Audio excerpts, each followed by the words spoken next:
Let's talk about how you can 10x your income or earnings potential in the next several years. And then I'm going to detail the past 5 years and how I was able to 10x, literally 10x my earnings or income from my W-2 jobs and how we've transitioned to investing in real estate and doing content full time. Honestly, one of the most common questions I get asked is, how are you able to start investing in real estate in your 20s? How much money does it take? Or people just blatantly have these kind of mean comments. But the truth is, I started at the very bottom of the food chain back in 2016 when I graduated college. Had no idea what I wanted to do, knew nothing about investing in real estate at the time, and I was making only $35,000 a year starting in 2016. Now, before I get into the actual details of how I personally was able to 10x my income the past 5 years, let's talk about why it is important to actually focus on your earnings or your earnings potential. Now, personally, I've always been fairly frugal throughout my entire life, especially when I was in college playing baseball. I didn't have a ton of money. I was on a partial baseball scholarship, and we had,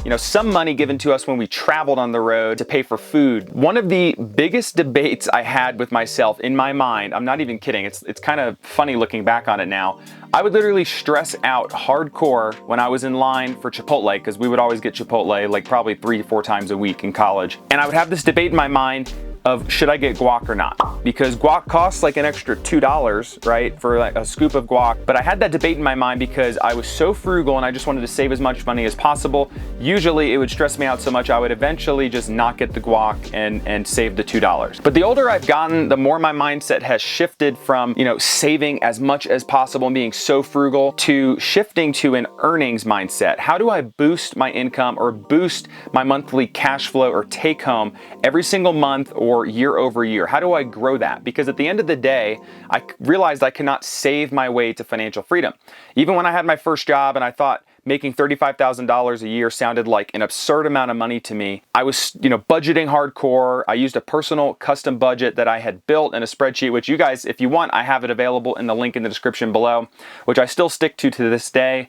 I tracked every penny I spent, every penny I made, invested, and I was only able to save around $100 to maybe $300 a month on average the first few months after college and my first job. And I realized I could not save my way to financial freedom. Financial freedom, for those who are new to that term, is having enough monthly income that is relatively passive, if not passive. So think real estate, you have cash flow from rental properties. How do you create enough income to where you do not have to rely on that W-2 paying job anymore? At that point, you are financially free. As long as you have enough money to pay for your living expenses or your desired lifestyle, that is true financial freedom. It's shifted away from how do I make as much money as possible to how do I make enough money so I can invest it and have those investments offset all of the liabilities I have in my life. Quickly became less about money and more about time. How do I buy more time? So that's the concept of financial freedom. How can you 10x your income? Now, this may seem silly, but don't set an exact money target, at least starting out,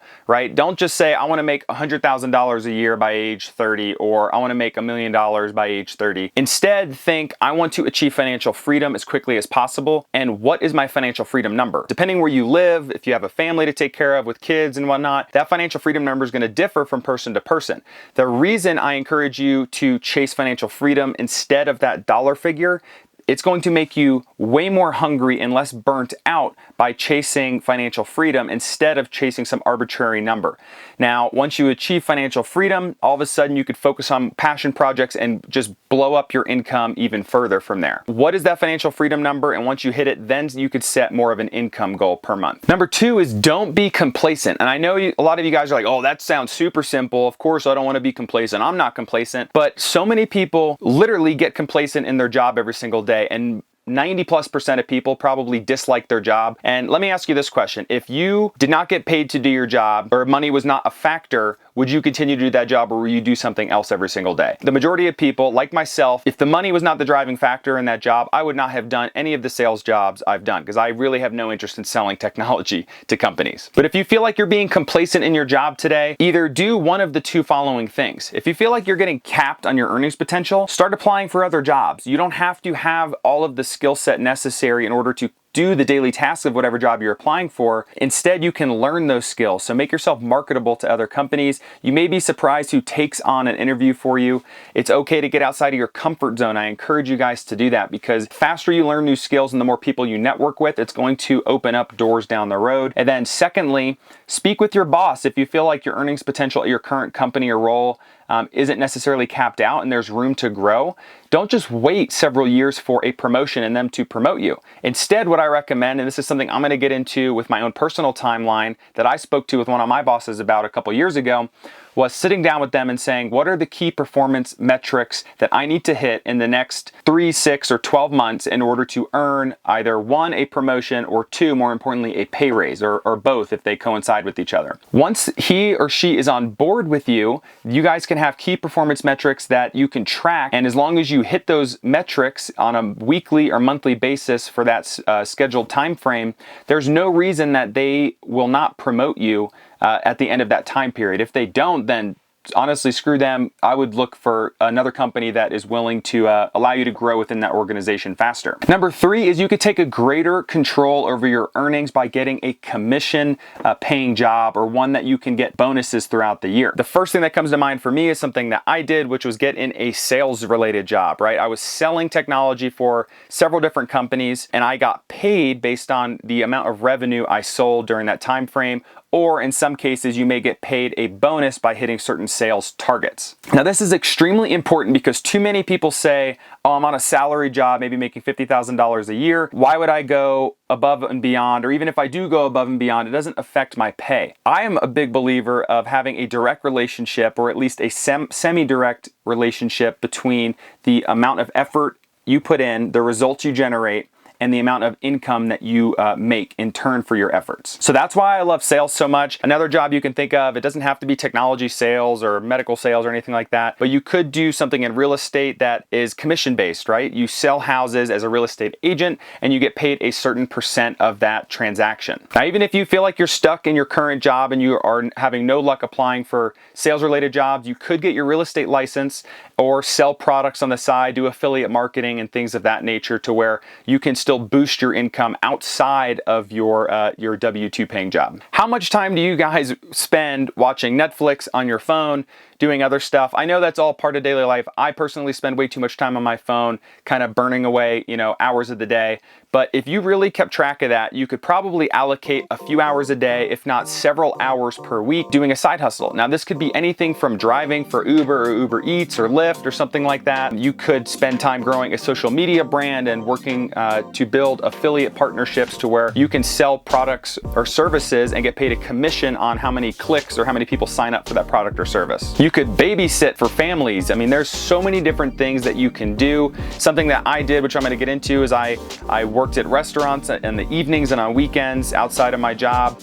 Even through college, while I was playing baseball, I waited tables in the evenings. When I lived in Dallas, I worked at a vineyard and I served wine and cut cheese and all sorts of other stuff. It was kind of fun, but it is a tough job. I mean, it worked a lot of hours and late at night, but honestly, that is a tremendous way to boost your earnings in the interim while you're focusing on longer term solutions to boosting your income. Number 5, and this is the most critical long term to building your wealth and increasing your earnings potential, that's going to snowball over time drastically, and this is to invest your money. Not just invest in a 401k or an IRA. I'm not a huge component of those two investment strategies, although it can certainly be part of your investment strategy long term. I encourage you guys to invest in the stock market and more specifically into real estate. Now, why do I like investing in real estate? It's because it pays you monthly cash flow. Real estate is the fastest path to financial freedom. In my biased opinion, investing in short-term vacation rental properties, we have 4 properties that cash flowed $37,000 this month. They're going to cash flow over $47,000 next month, which is insane to even think about since we only started investing less than 2 years ago into these types of properties. Real estate allows you to not only get cash flow from those properties, set you financially free, but it builds your wealth long term because you're paying the principal down on that loan and you hedge your bet against inflation and ride the appreciation wave as well. Similarly, in the stock market, you reinvest your profits and it compounds over time. You invest in growth companies. These are just a few of the many ways that you guys can invest your money. But this is the most critical step. As you increase your earnings, don't spend it more on more expensive liabilities, more expensive rent, a nicer nicer house, a nicer car. Instead, invested in assets, and those assets are things that produce monthly cash flow that can pay for the liabilities in your life. For those that hung around, here is exactly how much money I made and the different jobs I had from 2016 through 2020. So in 2016, I had graduated college and I took my first job making an annual salary of $35,000 per year. Now I only worked just over half the year, and I also side hustled. As soon as I moved to Dallas, Texas for this job, I started applying for jobs, and I mentioned earlier in the video, I worked at a vineyard serving wine, cutting cheese, all sorts of stuff, which I was able to make money from tips from guests. In 2016, my total gross earnings or income was $27,397. Now, as I mentioned to you guys, I quickly realized that I could not be complacent, so I sat down with my boss and I asked him what it would take to get moved up from a business development rep making cold calls to an inside sales representative, because the inside sales reps got paid quite a bit more in salary, and I had a much larger opportunity for commission. So anything that I sold to our customers, I got a commission for selling that product. So I hit all my key performance metrics for business development reps, so cold calls, meetings set, all that fun stuff. And at the end of 2016, I got a promotion to inside sales rep starting January 1st, 2017. So my salary bumped up from $35,000 to $48,000. But more importantly, as I just mentioned, the commission part. So I was still working at the vineyard for about half of 2017. So my total gross income in 2017 was $76,774. Again, a large chunk of that came from commission on things that I sold. And at the very end of 2017, I left that company. The trajectory for me to move to a field sales rep position, which is where the big money is made, was several years down the road. So I wanted to make a lateral move to a company that I felt like I had a better chance at getting up. So started applying for a ton of jobs, interviewed at probably like 15 different companies, networked my butt off, got an interview and got a job with Google as an inside sales representative selling cloud solutions. I started that job at the very end of 2017. Now, my new base salary there was right around $67,000, and then my total on target earnings, so this is including salary and potential bonuses, was $92,000. And now, in addition to that, with it being a bigger company that is publicly traded, I was also eligible to get restricted stock units, which I was able to get some, and those vest over a 4-year period quarterly. So while I was at Google, I actually got some of those stocks to vest. Now, during 2018, I realized that the organization within Google probably going to have some changes to be made. After several conversations about key performance metrics and moving up within the organization to a field rep spot, which was extremely competitive. There were several hundred people also in my position seeking the same roles. I made the tough decision to start applying for other jobs, which I did very passively. I actually had somebody reach out, a mutual connection from a company called Extreme Networks, which is a networking company selling software and cloud solutions.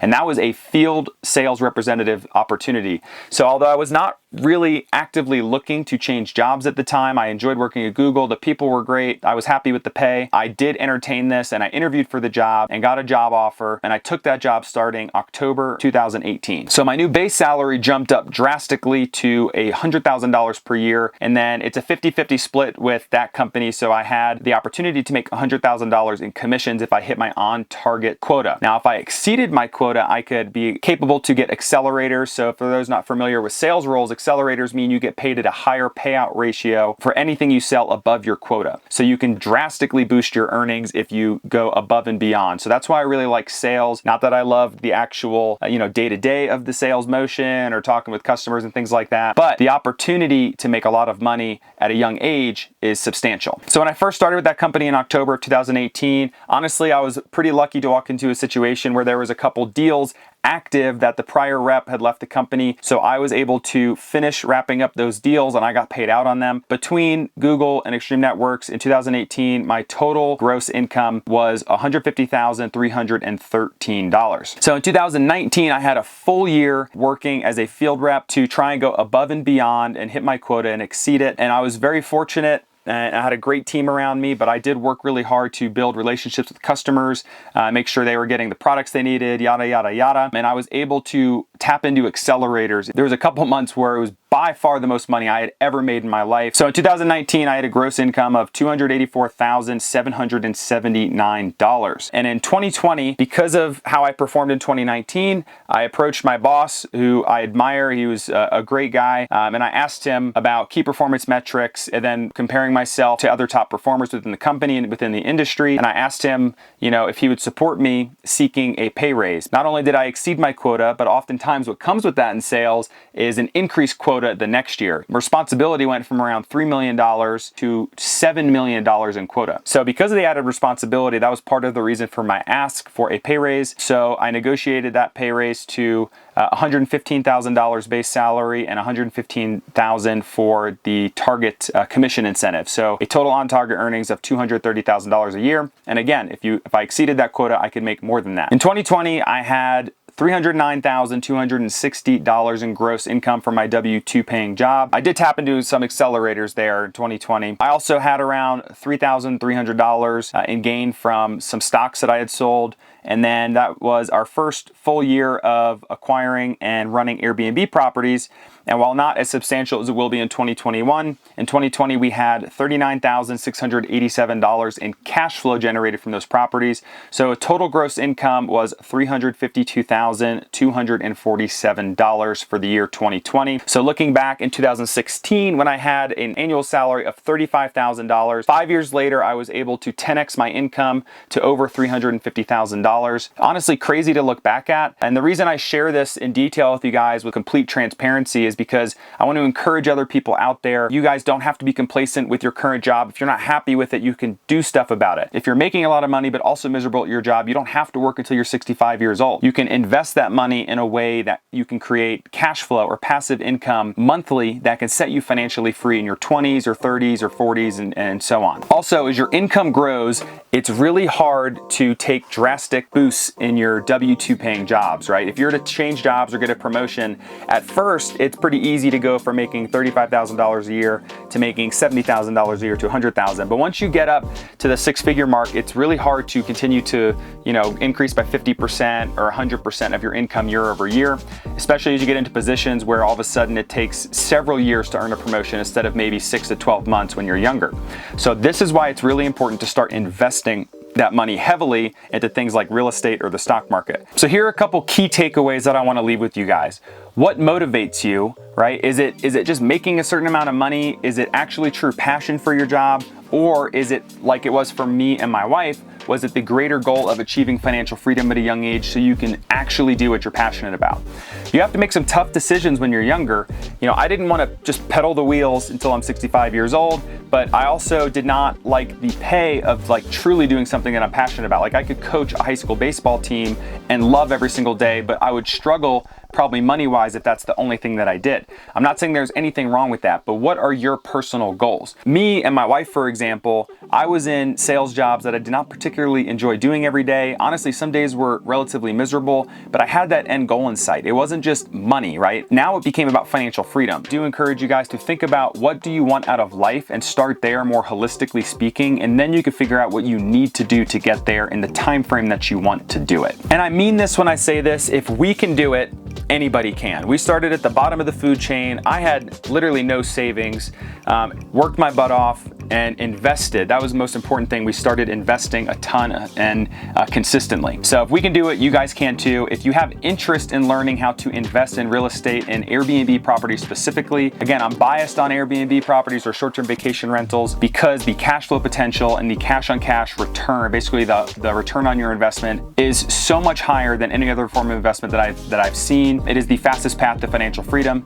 It was for us at least. If you guys have interest in learning, see the description below. I have a link to some of my resources, including a couple courses that actually walk you through step-by-step how to do this stuff. So anyways, thank you guys for watching. Again, if you found value in this video, please like and subscribe, drop your questions below, and I hope to see you guys again sometime soon.